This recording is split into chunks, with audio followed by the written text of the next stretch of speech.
E agora vamos falar de vida sustentável no Jornal do Piauí.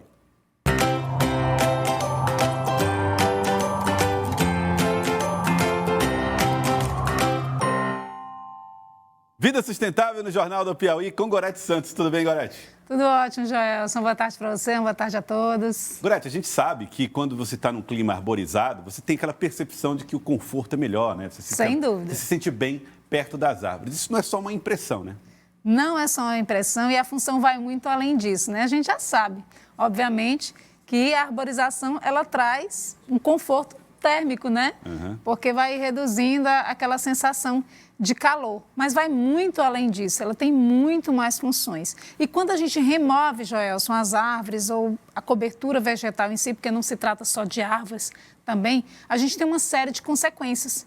Além desse aquecimento, que aqui em Teresina já é insuportável em determinadas épocas do ano, a gente tem problemas também de drenagem para a cidade e tem outras consequências, além disso também, né? O próprio aquecimento global, a gente vai trazer mais informações ao longo da nossa reportagem, também ao longo desse quadro, mais adiante. Ela mexe com todo o ecossistema também, porque quando você tira árvores, você acaba tirando também, muitas vezes, o abrigo de animais, a alimentação e vai mexendo na biodiversidade daquela região. E aí a gente foi atrás de informações com quem entende do assunto, biólogos, consultores ambientais, analistas ambientais, porque há uma outra questão também. Na área urbana, o como fazer isso, o como plantar, não é só plantar de qualquer forma, porque dependendo da forma como você plante, você pode ter consequências também não tão boas. Vamos acompanhar com Gorete Santos.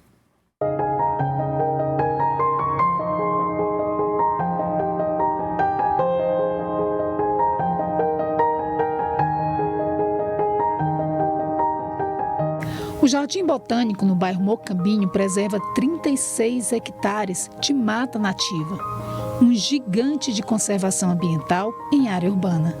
E a prova de que ambientes assim precisam voltar a se multiplicar na capital.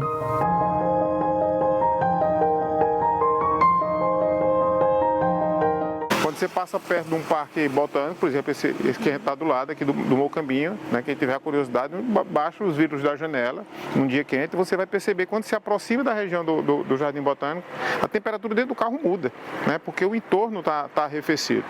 As árvores também garantem o equilíbrio dos ecossistemas, a sobrevivência de animais que usufruem de abrigo e de alimentos. E não é só. Você tem um crescimento, né, um crescimento urbano, obviamente você tem substituição de vegetação por áreas pavimentadas, né, e você percebe também um aumento crescente de enchentes. Então, quanto melhor for minha cobertura vegetal, eu retenho, em vez de escoar essa água, e aumento o tempo de permanência dela, favorecendo a infiltração no solo, né, o reabastecimento dos lençóis freáticos, né, dos mananciais, e evitando o escoamento superficial. Felizmente, já há alternativas sendo pensadas. Foi feito, né, a Secretaria de Planejamento fez um seminário discutindo uma tecnologia de material feito à base de concreto, né, e de pisos intertravados que substitui o asfalto. Essas tecnologias elas absorvem a água da chuva, diminuem essas enxurradas que afetam Teresina na época. Então todas essas questões, quando você soma esses fatores de tecnologias sustentáveis com a ampliação da área verde, provavelmente a gente vai conseguir ter essa diminuição da nossa, principalmente no período do BR-OBRO. As florestas são grandes aliadas no combate ao aquecimento global. Elas são responsáveis pelo chamado sequestro de carbono. É o poder que as árvores têm de absorver o gás poluente da atmosfera e, durante o crescimento, liberar oxigênio, melhorando a qualidade do ar. Para se ter uma ideia, estima-se que cada hectare de árvores em desenvolvimento é capaz de absorver entre 150 e 200 toneladas de carbono. Podemos contribuir plantando, mas é preciso planejamento. O plantio colocado em locais inadequados, né, do passeio público, né, essa árvore ela pode ocupar o espaço onde era para ser de pedestre, né? Então eu fico sem fluxo para pedestre, o pedestre vai ter que escolher andar na via, com risco de acidente, entre outros riscos. Geralmente quintais as pessoas costumam plantar frutíferas. Eu posso plantar um pezinho de limão, que ele tem um porte, né, um porte pequeno, um pé de laranja, que tem um porte médio, né, um pé de caju, que tem um porte um pouquinho maior, mas sempre tendo cuidado de fazer os processos de poda, para não invadir também as áreas dos vizinhos. É importante que quando se for fazer o plantio de uma árvore, é que se faça dentro de um espaçamento no mínimo de 40, né, 50 centímetros, tanto de largura, né, como de profundidade. E se for, por exemplo, plantas nativas nas ruas, que ela possa ter um desenvolvimento de copa compatível com o ambiente que ela esteja.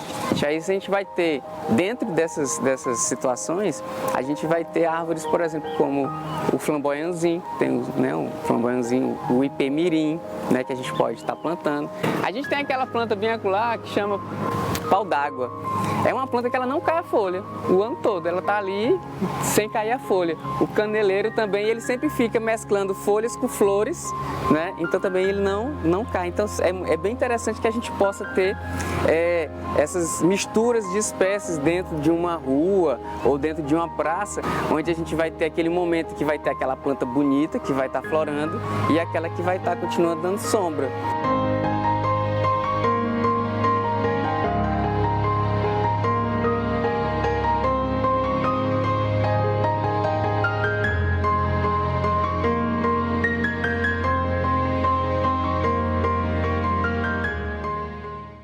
É que a cidade possa ser arborizada por nós mesmos, né, Gorete Santos, e, de acordo com a necessidade, com a árvore correta, com a planta correta, ideal. Exatamente. Tem que plantar, mas tem que saber como plantar. E nesse processo, Joelson, é importante também a integração das pessoas com o poder público, né? Inclusive aqui em Teresina, eu tive informação, o Calil falou sobre isso, que ele é da Secretaria de Meio Ambiente, que já está se planejando, já está se montando um plano para que faça essa arborização, um plano para a cidade, né, de forma organizada, ordenada. E aí, claro, o que a gente quer com tudo isso é a redução da temperatura, é a melhoria da qualidade de vida, são espaços públicos que a gente possa ter um lazer com a família, né, sem nenhum custo, uma cidade mais bela e sem grandes problemas como a gente observa na época de drenagem, porque a cobertura vegetal também é importante para isso.